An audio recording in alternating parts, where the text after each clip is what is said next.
परिचय। वाह, ये बगीचा कितना सुंदर है माधव। तुम क्या देख रही हो आलिया? मैं बगीचे की तस्वीर को देख रही हूँ माधव। आलिया, क्या तुम इस तस्वीर में विभिन्न वस्तुओं का विश्लेषण कर सकती हो? हाँ, उसमें बेंचें, स्लाइडर, फव्वारा, फूलों की सेज इत्यादि है। बच्चों, अब तस्वीर में विभिन्न वस्तुओं के आकार का विश्लेषण कीजिए। जी हां, बेंच का आकार आयताकार है। सेज का आकार वर्गाकार है। स्लाइडर का आकार त्रिभुजाकार है। फव्वारे का आकार वृत्ताकार है। इन्हें समतल ज्यामितीय आकृतियां कहा जाता है। इस पाठ में हम विभिन्न ज्यामितीय आकृतियों के गुणों को जानेंगे। उद्देश्य: इस पाठ के अंत में आप निम्न करने में सक्षम हो जाएंगे। वर्गों और आयतों का परिमाप ज्ञात करना। वर्गों और आयतों का क्षेत्रफल ज्ञात करना। त्रिभुजों का क्षेत्रफल ज्ञात करना।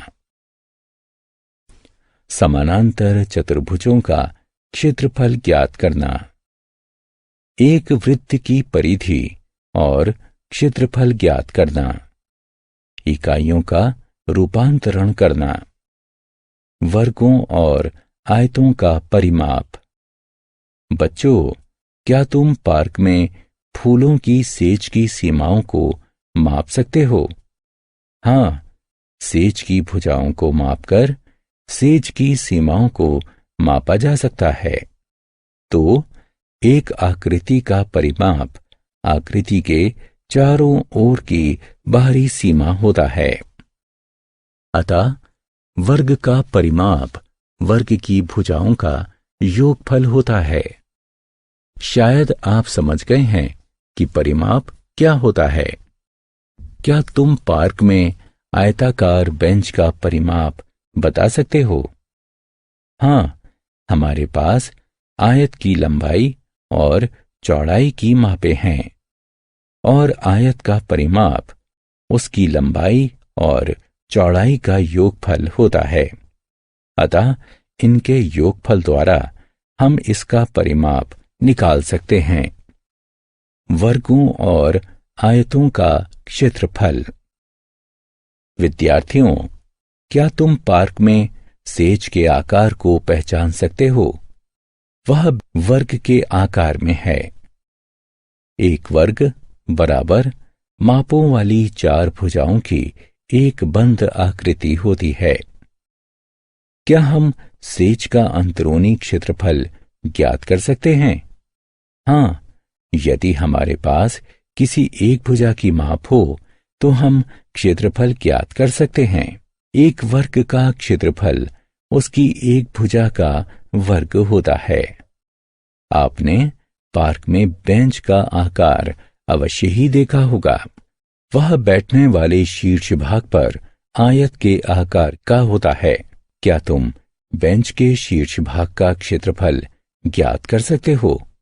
जी हां, यदि आपको आयत की लंबाई और चौड़ाई पता है तो हम क्षेत्रफल निकाल सकते हैं।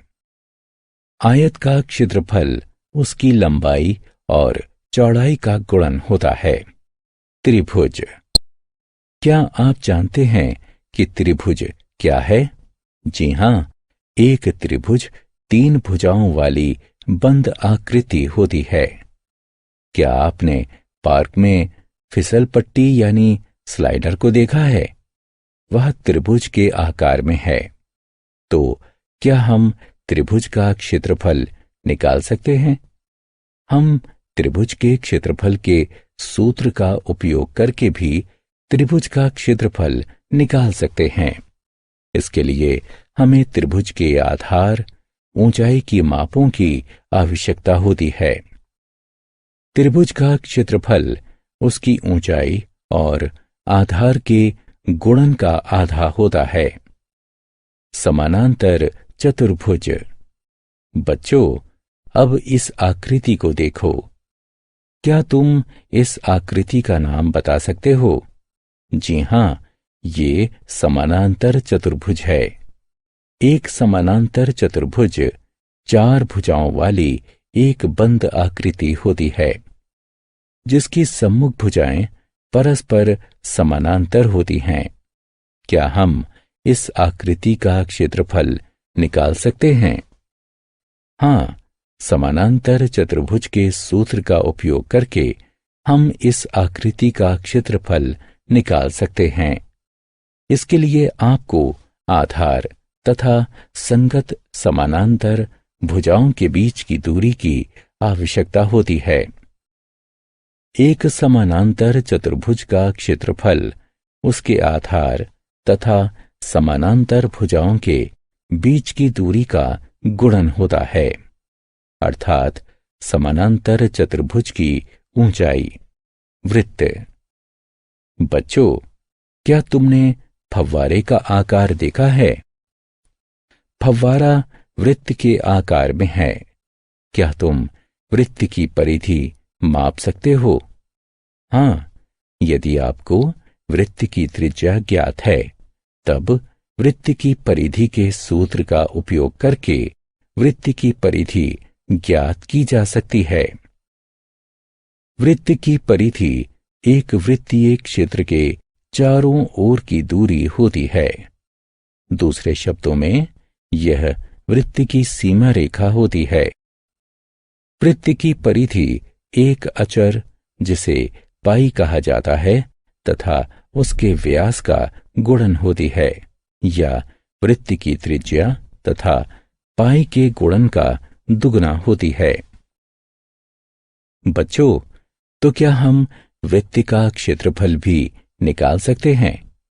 हां, यदि हमें वृत्त की त्रिज्या की माप ज्ञात हो, तो हम वृत्त का क्षेत्रफल ज्ञात कर सकते हैं। वृत्त का क्षेत्रफल वृत्त की त्रिज्या तथा पाई के गुणन के बराबर होता है, या हम वृत्त के क्षेत्रफल को व्यास के पदों में भी व्यक्त कर सकते हैं।